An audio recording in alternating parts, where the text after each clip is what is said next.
Today's Life After the Crown podcast is brought to you by Pageantology. Did you know that Pageantology is the only place where you can coach for your next pageant with not one, but two Miss USAs?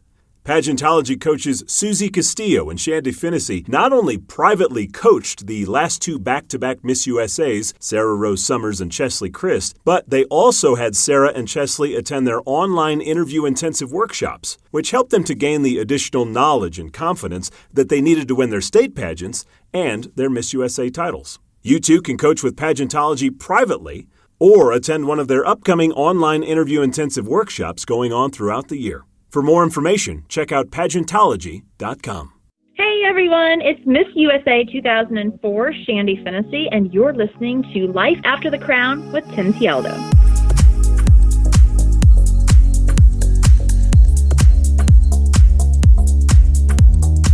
Hey everybody, my name is Tim Tialdo, and welcome to Season 2 of the Life After the Crown podcast. Now, if you haven't had a chance to listen to any of the previous episodes, I do encourage you to go back and listen because there are many valuable interviews that you will definitely gain some wisdom from.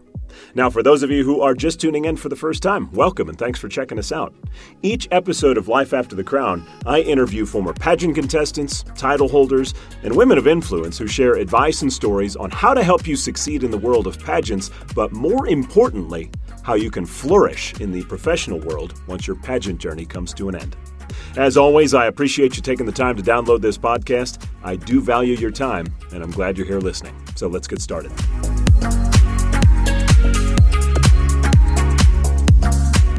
My guest today really needs no introduction. She is a previous podcast guest and was Miss USA 2004. She currently owns and runs Pageantology, a pageant coaching business with her friend and business partner, former Miss USA Susie Castillo.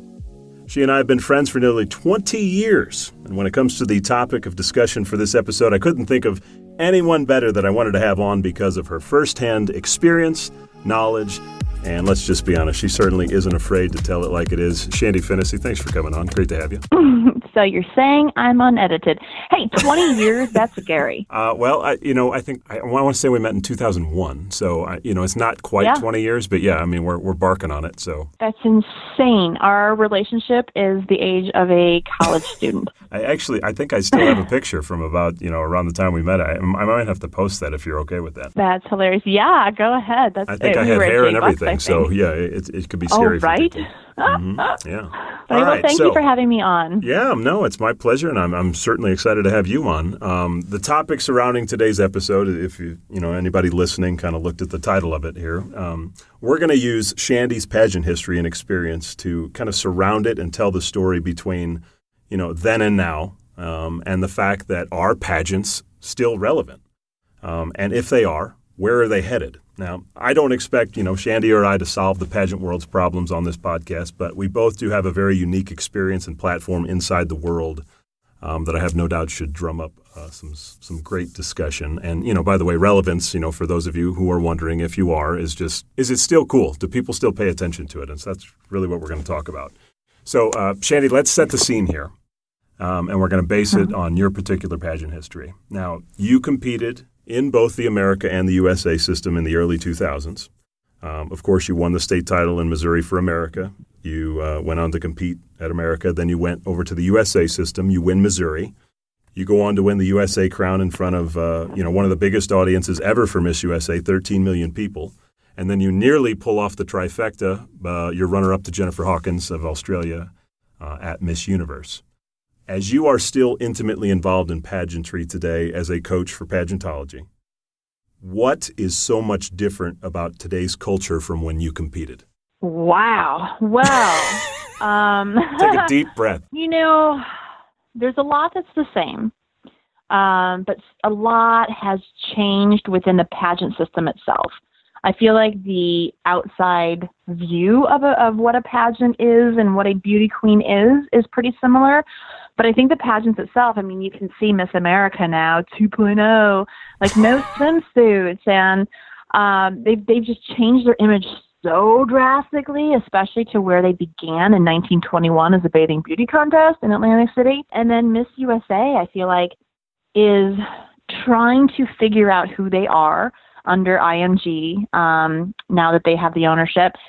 And I feel like they are really looking for a girl with a brand. They're looking for a girl who we know a lot about rather than she's just pretty and she could be a model. Now, ever since, I mean, you look at Deshauna, and we all knew that she was a lieutenant in the Army. And then we had Kiara, who we all know was with the STEM program and was, into science. And Sarah Rose Summers was a child advocate in hospitals, and now Chesley is a lawyer. So we know so much more about them. So it's very much into branding. And then also like body types now, like they're trying to show like beauty comes in all sizes. So like anyone can compete. They're trying to make it something different than what it started as. And I don't know, because as you can see, like it's having an effect, like whether or not it's related to that, ratings are going down. So it hasn't lost its relevancy. I mean, that's a big question that we have to ask. And should you change something if it's not broken? If things are working out just fine, like why should we alter it? Well, I mean, the fact that we're even talking about is it relevant, brings up the big question is what is putting the relevance of it in jeopardy in the first place? I mean, even if it is still relevant, obviously, but, there are certainly the narratives out there that, pageantry might be dying a little bit. Is it, I guess from your opinion, is it, modern political culture, political correctness, the Me Too movement, extreme feminism, or is it just media narrative and bad publicity? No, I think it's kind of going with the times of being super PC, and that beauty doesn't just come in one shape and size. The sad thing is that I feel like in the past, it was never that beauty is one shape and size. It was that beauty is health and vitality and discipline and really just taking advantage of the opportunity of being in a pageant. I hear so many girls who are like, oh my God, if I'm going to be in a bikini and 4-inch heels in front of a live audience, I need to really start looking at what I'm eating. I need to start getting physically healthy at the gym. And in return, that creates awesome heart health. That prevents diabetes and a plethora of other things. So, I don't know, but it at the end of the day, it makes me fearful of where is the future? Is there a future? I don't want my kids, I have 2 little boys now that are 3 and 1. I don't want them to get older and tell someone, oh, my mom is Miss USA, and their friends go, what's that? I want it to still be relevant. I don't want it to still be a cool mom. Right? I mean, come on. I worked hard for that title. So when you coach people, and I'm sure you hear the fears in their voices of, gosh, I don't have a story, or I think it's this, or I'm kind of wondering, am I going to be what they're looking for? I'm sure it's changed the way that you have to coach people now, yes? Yeah, it's actually, we do online workshops where we talk heavily about branding, and we give 1,000 different examples of girls that we've worked with, maybe not 1,000, but easily 100. And inevitably, when we have private sessions after a workshop, we get, I would say, like 70% of girls that say, I don't think I have a brand. Like my brand is pretty basic. And it takes literally about 10 seconds of talking with someone and being like, yes, you do. And here's your brand. Everyone has a story. A lot of times you don't recognize your own story because it's like when you're inside the house, you don't see the roof kind of a thing. But everyone has a story, and sometimes it takes someone else to recognize that in you. But, and I do think that's important to have a story. But I just wonder, is it turning into like a big televised job interview? I still wanted to have that glamour aspect. Oh, I think Miss America definitely is. 100%. Miss America is, Gretchen, the Gretch that stole swimsuits. Yeah, I've got a lot to say about her. She is single-handedly, we do have a very pleasant history together, but she single-handedly is like holding Miss America underwater and not letting them have any oxygen. But, like back when I competed, although you didn't really get my brand on stage, I still had something that I was passionate about, and I still had something that I worked with during my year. It was because of my involvement with people with mental retardation and Down syndrome that the Miss Universe organization is now partnered with Best Buddies. Because of that was my passion. I'd written a children's book for that, and I spoke with my judges about it. So that brand still existed. It just didn't have to be talked about every time I walked out on stage. And so I think the fact that they're pushing it so hard, they have their reasons for doing it, but I just don't know because, you look back to when I had the title. So I was so busy and so like from morning till night, if I didn't have a physical appearance that was something super glamorous, usually, and I'll get to what some of those look like in a minute, I was going to a lot of the different cancer organizations and volunteering, whether that meant making phone calls, asking for donations on things, or stuffing envelopes and sending out newsletters. I was physically working constantly. I was on planes left and right. I was in as many states as 3 in one day. And I remember actually in it was the last state that I landed at that day, and it was like 10 o'clock at night, and like I had been going all morning. And I get off the plane, and I'm in some small town. I remember where I am. And I'm looking around, and I don't see anyone there to pick me up. And finally, this man and woman that were kind of eyeballing me, they walked up and they're like, excuse me, are you Miss USA? And I was like, oh, hi, yes, I'm Shandi. And they were like, where's your crown? Where's like your sash? And I was like, oh, well, I don't travel in a crown. And they were like kind of disappointed. And I'm like, well, look here, people. I have been on planes all day today. I have done all these appearances. And they were kind of, like, oh, we expected like you to come off in a Stephen Urich beaded gown and your 4-inch heels. And so, but the point of all that is I was so busy because I was events and places were hiring me, which they weren't paying me. They were paying this universe organization to show up at events and to meet and greet people, sign autographs, give a little speech, whatever it may be. And now, we've had 3 girls, pageantology girls, who have become Miss USA.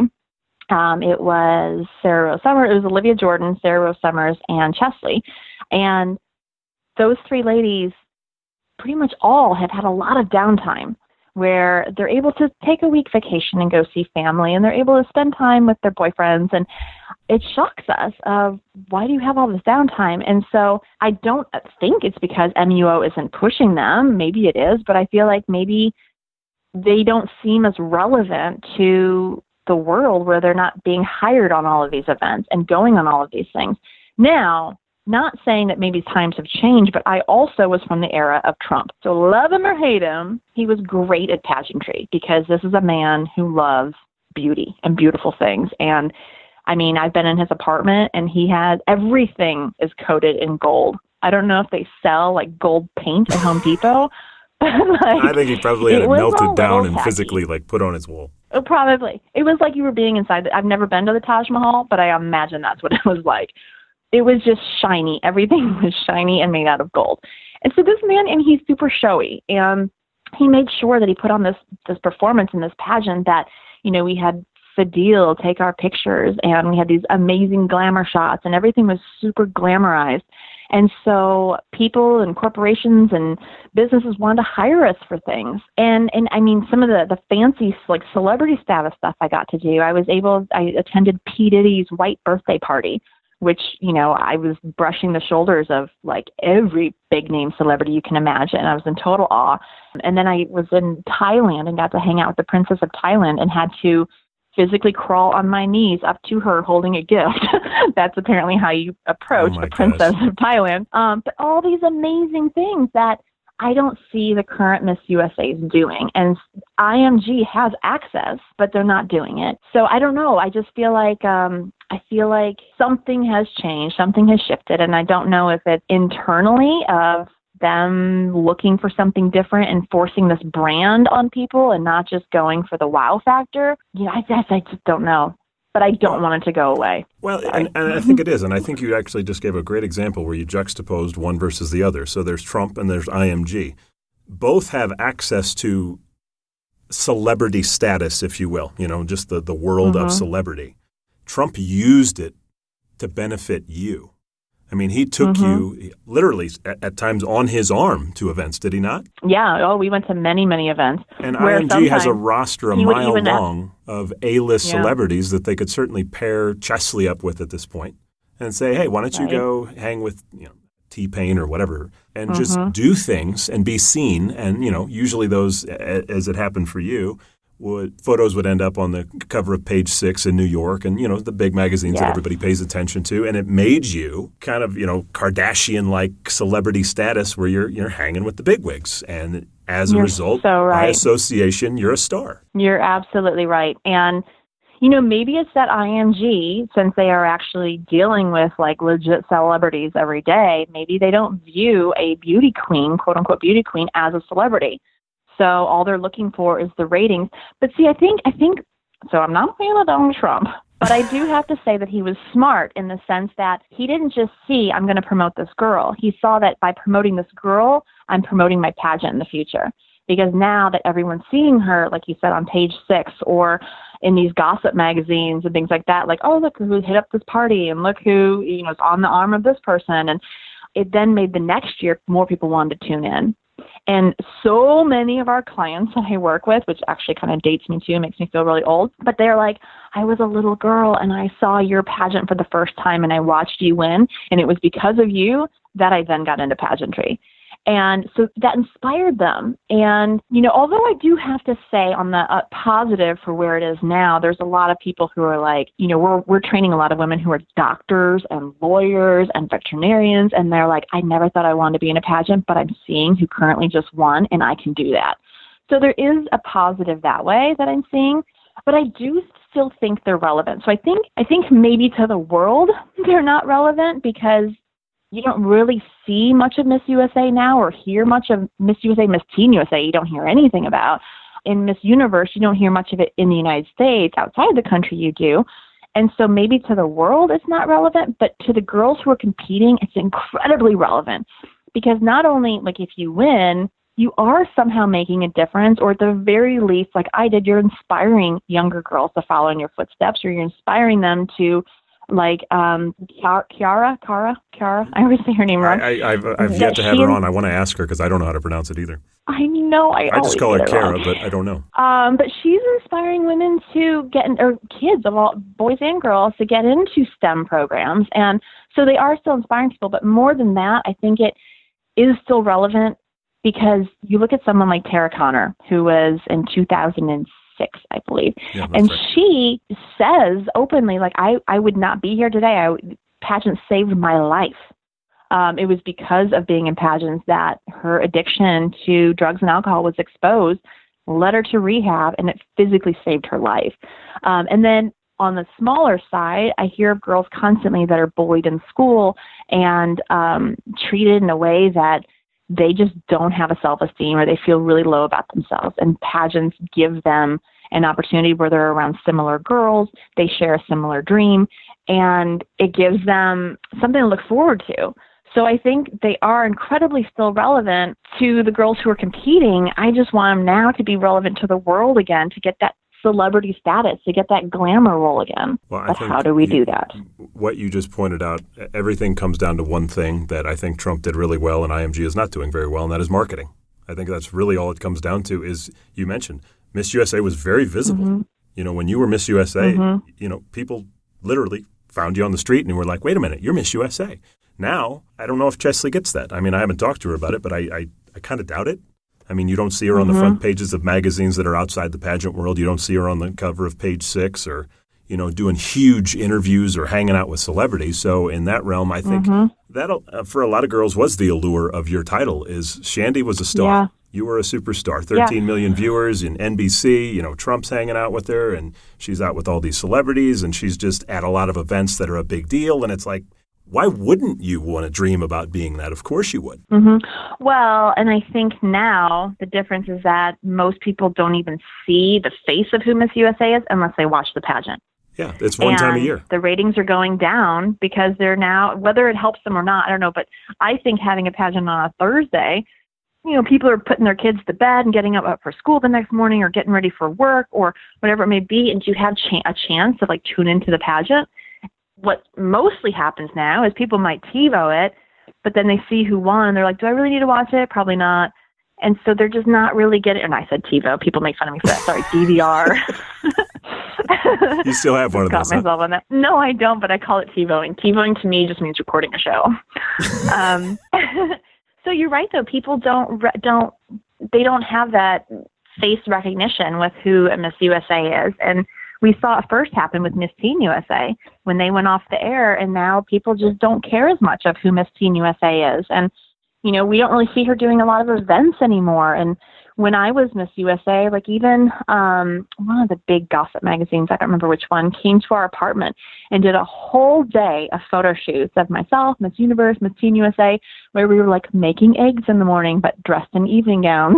And then we were outside playing Twister in like super skimpy clothes because that's what we supposedly do for hobbies. And then we had a cupcake fight on one girl's bed, like just silly stuff. But it was fun. It was super girly. And, you know, we got so much attention because of that photo shoot. So I don't know. Like, I wish that, and I think IMG, like, I kind of do think that they are at fault. But at the end of the day, I think a big agency like that, their number one goal is putting on a good show and getting good ratings. Therefore, they can get good sponsors next year in commercials and things like that. I don't think their concern so much is, now let's make this girl a star. I mean, that's just what it is. But they're not doing themselves any favors to make that money by the way they're handling it. So that's where I'm kind of confused by it. But I agree with you. Totally agree with you. Totally agree. But I think that they're better off putting their money and their focus into people who are already pulling in millions of dollars with their clientele, as opposed to trying to make this girl something bigger to pull in a little bit more money the next year. Which, if that's the case, I totally get it. If that's the case, I would say to IMG, if I could talk to him today, sell it. Sell it to somebody who cares 100%. About pageantry. I mean, just give it to somebody who wants to make this something good again. I totally agree with you. Because back in my day when I competed, like, they had an amazing producer, Phil Gurin, produced the pageant, and he did a beautiful job. It was very simple. There wasn't like a lot of these like flash, boom, bang, but it was beautiful and it focused on the girl.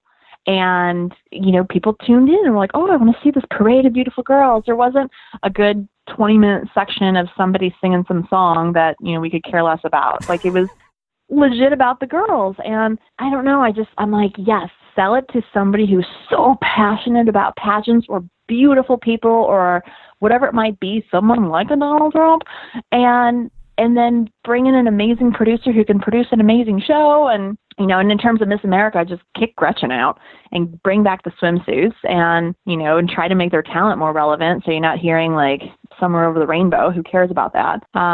Which I have to say quickly, and I just mentioned this the other day because I attended an America System pageant. Uh-oh. Nobody cares about talent in Miss America from the viewer standpoint. Because if I'm watching Miss America for talent, that's pretty sad. Because we have America's Got Talent, we have American Idol, we have all The Voice, all of these amazing talented shows where these people are legit talented, not I just learned to play the harp for this piece, for this pageant. And so nobody's going to tune in for that, you know, unless it's some amazing creative talent. So they just need to figure that out on their own.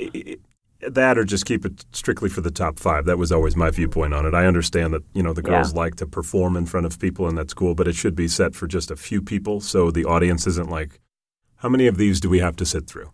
Because I think that's... a few people, and they should also make it more relevant. I don't recall offhand right now. I'm drawing a blank, but the girl who played the solo cups? You know who I mean? Kira. Oh, another Kira. Yes, you're right, though. You're right. That is her name. So she got a lot of flack for a while. Like, oh my gosh, she played plastic. I loved it because I was like, this is modern. This is cool. Like, I want something that's, you know, super cool and different and unique, and not like if I hear at a local pageant, Orange Blossom Sky or Orange Colored Sky one more time, and I can totally like look like Toddlers and Tiaras and perform it, by the way, which I will not do for you right now. But, you know, it's so dated, and it's like, and we work with clients all the time in the America System, and they want to do these big show tune Broadway pieces, and it's like, that's not what people are listening to. Like, do a Michael Bublé song or something that's a little bit more trendy. So I don't know.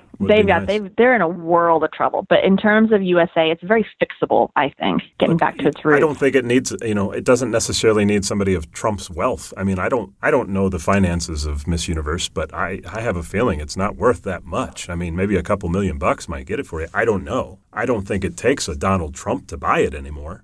I think maybe back in the day it did, but now, I mean, I don't think it would take much. You know, somebody with some, you know, decently deep pockets could probably do it. So if you're listening, go for it. Well, I agree with you, but I do have to say I think IMG has like a kung fu grip on it. I'm sure they do. I don't think they're going to let go. Even if someone paid them a couple million, I don't think it's worth it to them. There's one more topic on the, so I think there's really two perspectives we're looking at it from here. What the outside world thinks of the pageant world, and then what the pageant world thinks of the pageant world.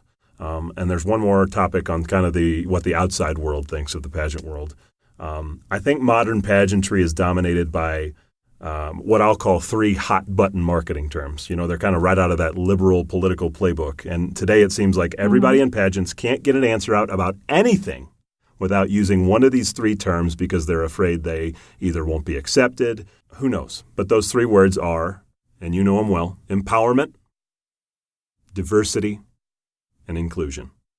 I don't think I hear an answer on any stage anymore without one of those words in it. And it's like they've almost become muted because they're overused. I mean, it's like you almost roll your eyes because you're just trying to fit in with the words instead of actually using them for what they're for. And I feel like they're just pushing that so hard that it's just watered down the political nature of pageants. Well, I think that goes all across the board, though. I think that just where we are as a nation, we are so PC right now.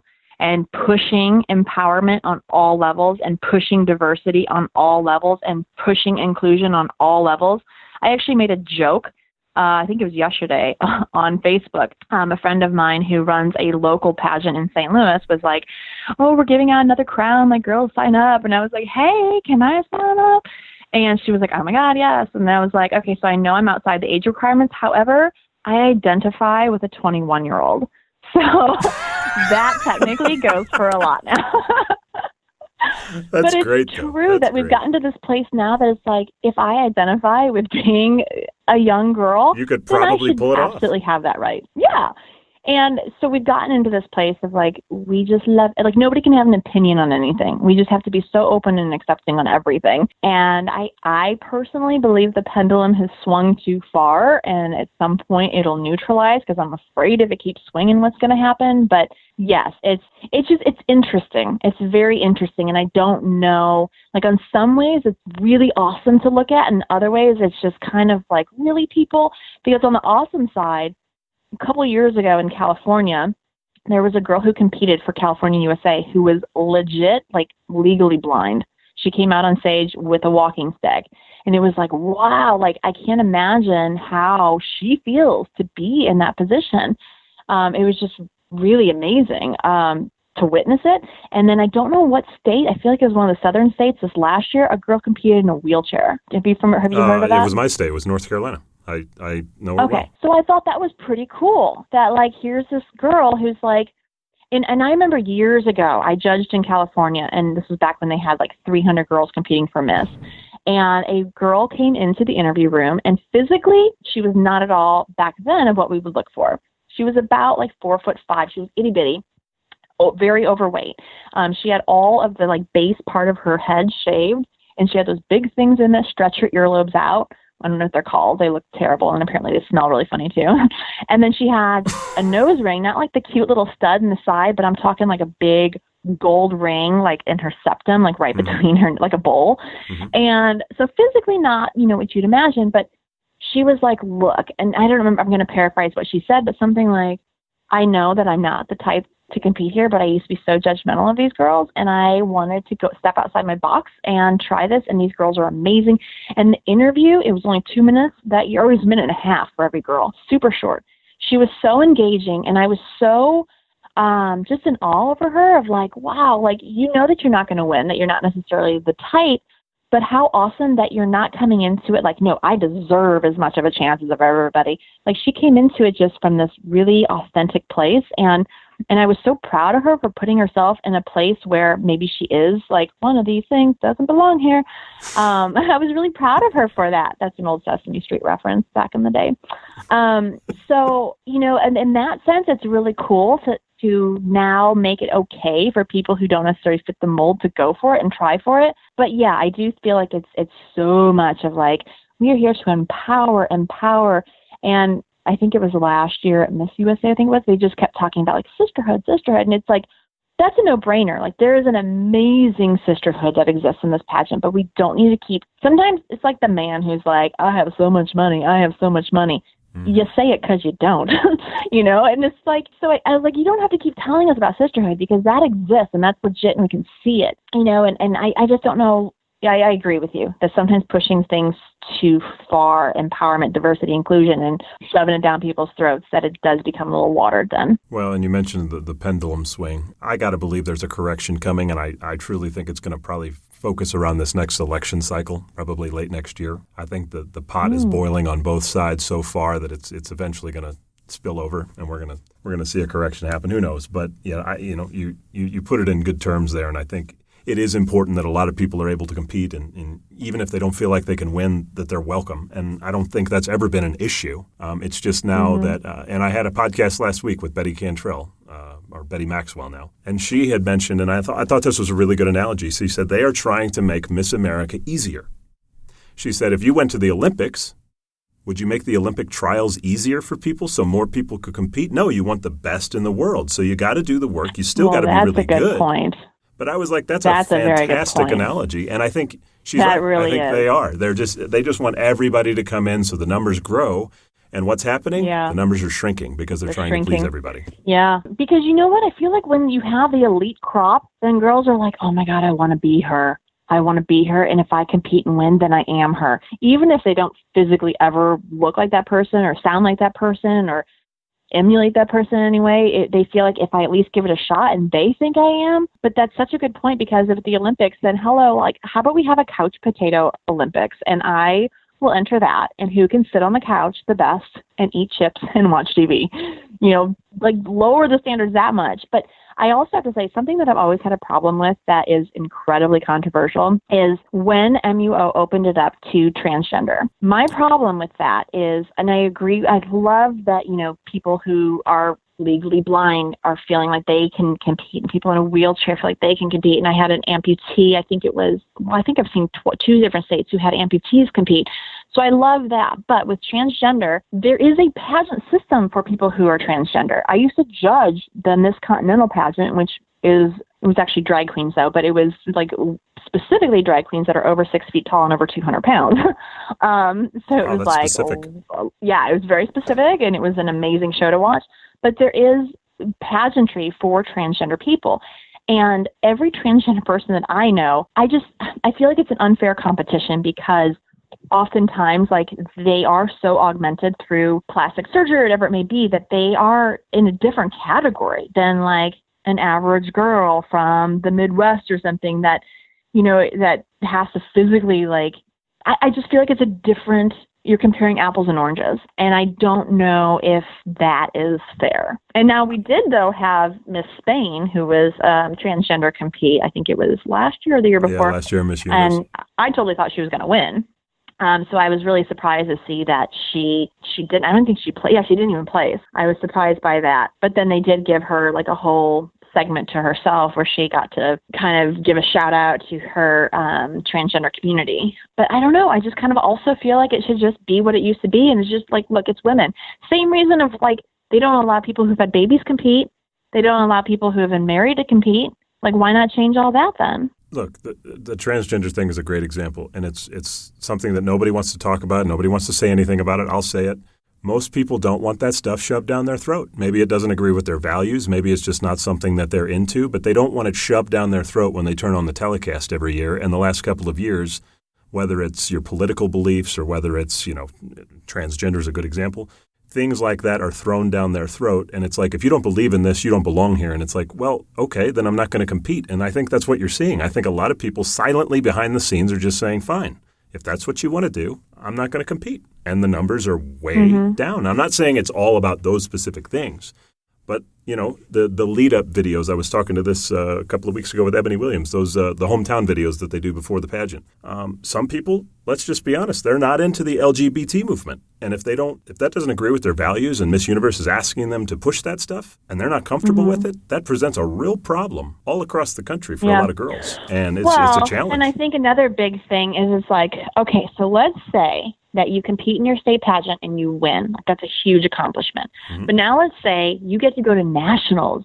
And let's say that out of 51 of the cream of the crop across the world or across the United States that you win that. So what's the payoff? Because back in my day, we actually had a really decent prize package. They don't have that anymore. And then you don't get the celebrity status that you get to then use after the fact.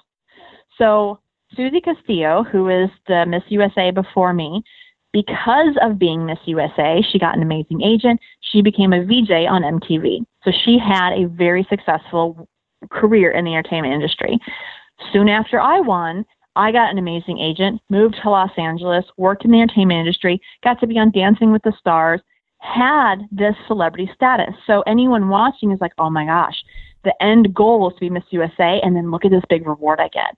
Mm-hmm. So since then, tell me one Miss USA who's been able to parlay this into something bigger that makes other people go, oh my God, I want that job, because it's a trampoline that can launch me into this next realm. There's only one, and I don't know if it's a job, and that's Olivia Culpo. That's about the only one. Olivia Culpo, yeah. And I think her fame came from just being so flippin' gorgeous that she needed an outlet somewhere, and Miss USA and Miss Universe was that outlet to give her that exposure. And she's kind of just like a big influencer. Like, unfortunately, we're not seeing her in like movies or doing entertainment, or she is a model though, so I guess that falls there. But if there was this level of, because I wasn't like ridiculously stunning, and Susie wasn't ridiculously stunning. Olivia, I think it was like a no-brainer. Give her any form of outlet to get her face out there, and she's gonna like take off. Basically, there's no payoff to be Miss USA nowadays. The end-all, be-all, the biggest reward is just being Miss USA nowadays. It's not, I get to be Miss USA, and then something amazing will happen. So that's the ultimate goal now, and I think it's steering girls away because, you know, okay, so I get to be a beauty queen. I put my whole life on hold, and then I go back to my original life. You know, for me, it was, there's something else. Like, I want to win this. And I remember, and that motivated me because I remember there was a poster that I looked at when I was at the gym, and it said, it was two people running, and it said, nobody remembers who finishes second. And that's kind of actually like a sad statement, but it was true for Miss USA. I thought, if I become first runner-up, that's such a wonderful accomplishment, and I'll have a great party that night. But then my life goes back to the way it was. Nothing changes. I had to win or nothing. And nowadays, you can win, and still your life goes back to the way it was. There isn't a lot that changes. Yeah, the running joke these days, as I've talked to quite a few of them, is arrive in a limo, leave in a cab. That's so true. I mean, you do get a massive increase in followers on social media. But so if you're smart and you can use that to, you know, bring in income by being an influencer. But yeah, that's about it. I mean, and also I think like the world of entertainment has changed so much because, you know, reality TV was much different back when I won. So, you know, nowadays I think everything's just different. Like, they're not looking for, like in Miss USA, they're looking for like an A-list celebrity to do the jobs that in the past it was like a D-list celebrity. So I don't know. Well, I don't know. But it scares me because I don't want Miss USA to just fade away, or Miss Universe or Miss America. I don't want it to be like pageants, or remember back in the day when pageants were around. Well, and I feel like some days I do. I feel like we're trying to save it, and I hate that feeling because you love being a part of it. I love being a part of it. I don't want it to go away, but sometimes it's like I feel like we're on a rescue mission. But speaking of... But do you ever notice anything in life when you start to like get desperate for it, and that's when you lose it anyway? I know. I always tell, like, when we're training girls in pageantry, like, if you have a sense of desperation, like, I really need this title, the judges can smell that, and we don't want to give the title to you because it comes across as, like, weird and creepy. But the girl who, even if she really wants the title, if she comes into it, like, very kind of aloof and like, oh, my God, this is so amazing, but then has her message she still wants to bring, there's something that's engaging about her. And with pageantry, it's like the sand in your hand. The more we squeeze onto it and try to hold onto it, the more it's going to slip out of our hands. You know, why did we change anything? We didn't have to try to fight to hold on to it. We should have just, you know, gently let it continue on the path it's on. We didn't need to change anything. I don't think there was anything wrong with it, but yeah, I agree with you. There's something else I think you can speak to just because of your unique experience. You participated in both America and USA, and, you know, you were a state winner in both.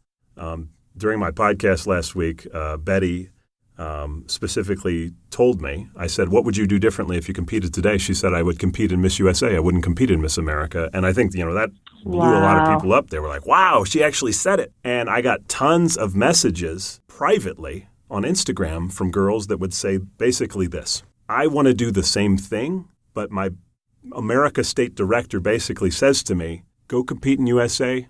Don't worry about coming back because you won't be welcome. And I think that's terrible. It's terrible. I mean, it's like a tradition, apparently, in some of these states that you do not compete in USA if you want to compete in America. And they don't allow that crossover. Unfortunately, it's always been like that. I will tell you this. I just went to the Miss Missouri America pageant last June. It was their 50th anniversary of hosting it in Mexico, Missouri, so they brought all their formers back. They were asking us to all wear our crowns on stage, and I was uncomfortable with that. As a 41-year-old woman with kids and a family, like, I don't need to be sporting a crown anymore. It's just weird. And I also feel like it reminded me of the kiddie pageants where everyone's running around wearing a crown. Like, let the girl who is the current title holder wear the crown, and the one who's going to get crowned wear a crown. And once that crown gets passed off, the has-been takes it off, and she does not put it back on. I just think it's weird. So I voiced my opinion on that. And I was totally attacked for it. I was made to feel very embarrassed during the rehearsals by the woman who was running it. Incredibly, she even said, this is an honor for you all to be here, and this pageant is what made you, and attacked me when I was coming from a place of, I'm honored to be here. I just don't want to wear the crown on stage. I think that's really embarrassing. And so I was given the option to hold it, which I did. And when we came out, they were introducing us as, this is Miss Missouri, 19 whatever, and then saying a fun fact about her, either current or past. And so the girl who was helping to run it, she said, hey, are you okay if we announce you that you were also Miss USA 2006 or 4? And I was like, oh my gosh, that'd be amazing. I didn't know if you could. And she was like, of course we can. So then I get home and I get an email, a Facebook message from a daughter of someone who's connected to the pageant, not even freaking the production, who said, oh, we can't say that you were Miss USA by national terms. We could be very, in trouble if we said that you were Miss USA. What other line would you like us to say? And I said, okay, well, this is really ridiculous.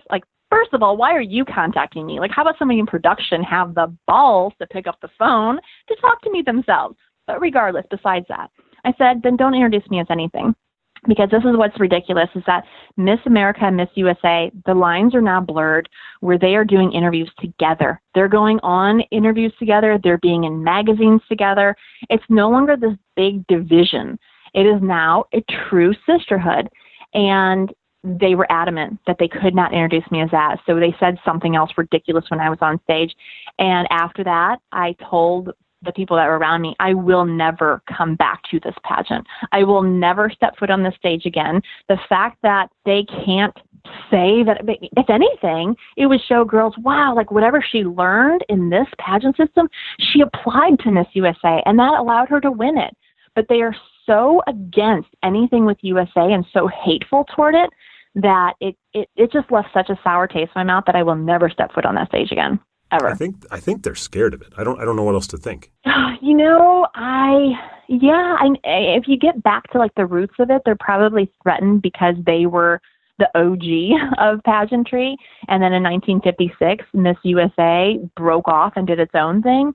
So there might be a little bit of threatened feelings. And then the ratings were much higher in USA for a while than Miss America. But I know that when I competed at Miss America in 2002, and it was legit this way, there's no exaggeration, we sat down at orientation, and the CEO at the time comes out and says, ladies, I want you to know that this is a show. We are about ratings. We're about getting, great ratings, whatever. And he said, so I don't want you to be offended if we are not showcasing you personally. This is about the show. There's the whole thing about ratings in the show and the ratings in show and not about you. And I was like, oh, okay. So I'm just a prop. Got it. And I didn't, feel badly. I was like, okay, that's what they do. Literally, I get to Miss USA 2 days later. Phil Gurin, the producer, steps in the room and says, ladies, I know we have a show to do, but I want this to be about you. I want you to have a good experience. I want to showcase each of you and what you're great at. And it was the complete flip. And that afternoon when we had lunch, I went up to Paula Shugard and I said, I got to tell you, I compete at USA. We had a similar speech, and it was the exact opposite. And it blew my mind, and yet here is a show. So Miss America is focusing on the ratings. Miss USA was focusing on the girl who had the better ratings that year, USA. So it was just far. interesting of going back to like the sand of like holding it too tightly in your hands, which Miss America was doing, and they were losing it. They were losing the game. Miss USA, that was focusing on the girl, was winning. So I don't know. But yeah, Miss America, they have a very divisive line with Miss USA, and they try to hold themselves so on a higher level. And they used to, for a long time, be like, well, our girls are smarter. The first year I competed at Miss America, actually, in the state pageant, a mother came up to my mom and goes, I just want you to know that this pageant has very little to do with looks, and it's mostly interview, as though that's all I had going for me. And a little slap to her face, I ended up winning the overall interview that year, and was like, oh, boom. Oh yeah, like gotcha. But they tend to like hold themselves to the standard of we are the smart girls. And if you look at our top 5 interviews now, Miss USA's top 5 questions are a landslide harder than Miss America's questions. So you don't got that going for you. What else you got, Miss America? Yeah, no kidding. No kidding. Well, look, I want to say this to everybody listening. If you are one of those girls and you are scared about making the crossover, my challenge to you is do it and document it. You know, if they're really going to hold you to that, I mean, we'll call them out. I have no problem calling them out. And if you're a Miss America director listening and you don't like it, feel free to message me. Well, I'll be happy to talk about it. But look, it's bullshit. It's what it is. You can't be doing that. Mm-hmm. I mean, this is 2019. The lines are blurred, as Shandi mentioned. You can't prevent people from doing something because it doesn't fit with your tradition, or you don't, it's like the American League versus the National League. I mean, come on, people. Are you kidding me? You're going to prevent somebody from going after their dreams because they're not part of your system? You're ridiculous. Exactly. And the girl is going after the end goal, which is getting exposure and getting out there. That's her end goal. So whatever means it takes to get there, let her do it. We needed to get all that out. That was really good. I know. I feel like I purged. I feel better. I feel lighter. A little bit, but you know what? That was good. All the podcasts that I've done, yours included, whenever we talk about the stuff that nobody wants to talk about, those are the most listened to podcasts. And then I get the private messages of, thank you so much for saying it, what nobody else would say. I mean, girls are praising Betty Maxwell like crazy this past week for saying all the stuff that she said about the Miss America organization as a former Miss America. And girls from the USA system are even reposting the stuff and saying, hey, everybody, this is pageantry in general right now. And I think this isn't about USA versus America. This is pageantry, people. And we're just trying to help it out because we want it to be the Shandi days again. I mean, by the way, we do call it the Shandi years because those were like the big years of USA. So Ebony and I have a nickname for it. We just call it the Shandi years. Hilarious. Well, yeah. I think everyone also has a bit of anxiety over what does the future hold for pageantry and do I want to invest in it? Because it's not a cheap road to go down because is it going to help me in the future?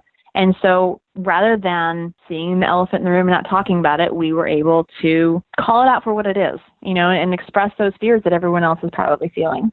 Well, I certainly hope for anybody listening this helps. I know you deal with it all the time when you guys do your coaching, and I certainly deal with it behind the scenes, just even backstage sometimes. Girls will just tell me things that I'm like, we'll do the best we can to help you. I obviously can't control everything, but I always feel like my job, I don't know what you feel like your job is. I feel like my job is if you win, that it's worth it. That you really feel like I got to the place I wanted to get to, that you feel like, okay, it was worth everything that I put into it, the finances, the effort, the time. You just want to know that it's worth it. I go one step further, I would say, and I say, should you win, you've got to take the bulls by the horn because no one else is going to do it for you now. So what is your ultimate goal? Should you win, and now you're going to have the networking opportunities, you're going to have this group around you, you have to utilize them. Don't waste time. Don't waste a day. What is your plan? How are you going to put it into effect? How are you going to milk this thing for everything it's worth? So rather than just, I won, now I'm done, it's I won, now I have an opportunity, but it's up to me to do it. It's like I have the rocket ship, but I've got to fuel it. So as you look ahead here, so we got Miss Universe, obviously we got the state pageants in the fall, but then Miss America's in December. They're trying to compete with Universe. You got those 2 pageants coming up. What are you looking forward to right now in pageantry that, as this is your day job? I mean, this is what you do. Mm-hmm. Well, I'm looking forward to having a good laugh at Miss America. You going to drink some wine during that telecast? Yes, I am. And I really hope they have the girls do awkward dances while they introduce themselves again, because it's usually like this side step and snap. And then all of a sudden, my turn, stop snapping. Shandi Finnessey, Missouri, USA, or Miss America. So I'm looking forward to that.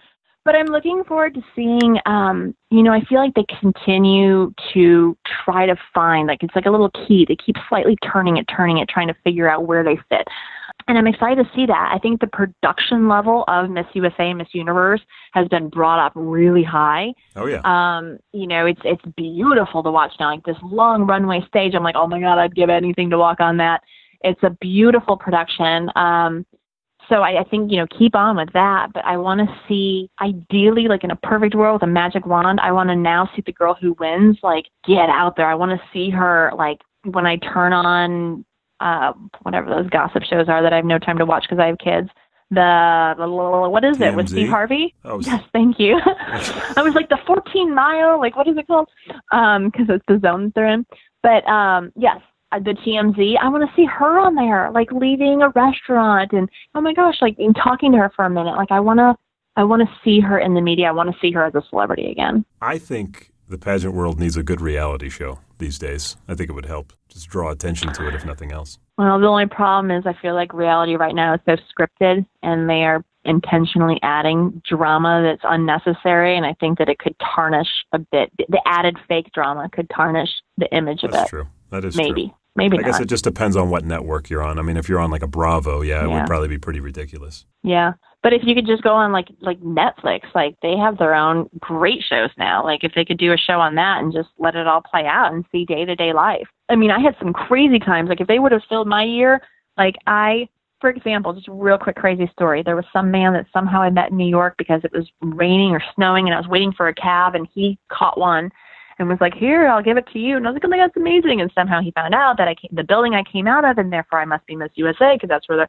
So he started pursuing me. Can I date you? Can I date you? And I didn't want to be rude to him. He totally wasn't my type. And I was like, oh my gosh, I'm so busy. No. And I kept putting that off. Then one day they put me on auction for a date to raise money for breast cancer. And who finds out about it and bids and wins is this guy. Oh. And now I have to go out to dinner with him because it's for a good cause. So I had my chaperone with me. The guy was super creepy. He smelled of like glue or something bizarre. And at the end of the date, he was like, so can we do this again? Like, when can we do it again? And I was like, oh, yeah, no, like we're not going to do it again. This was for a good cause. This was to help breast cancer, like research. I'm not going to go on a date with you again. But like little things like that where like you can't script that. Like that's just something crazy. So if they just followed the title holders and saw their day-to-day life, the show would happen on its own. Like you don't need to.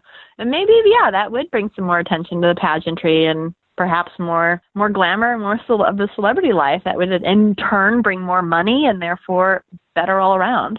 Yeah, I mean, I think if MUO could have some sort of control over the production. Obviously not complete control in storyline, but just, what they won't allow, which is the fake stuff.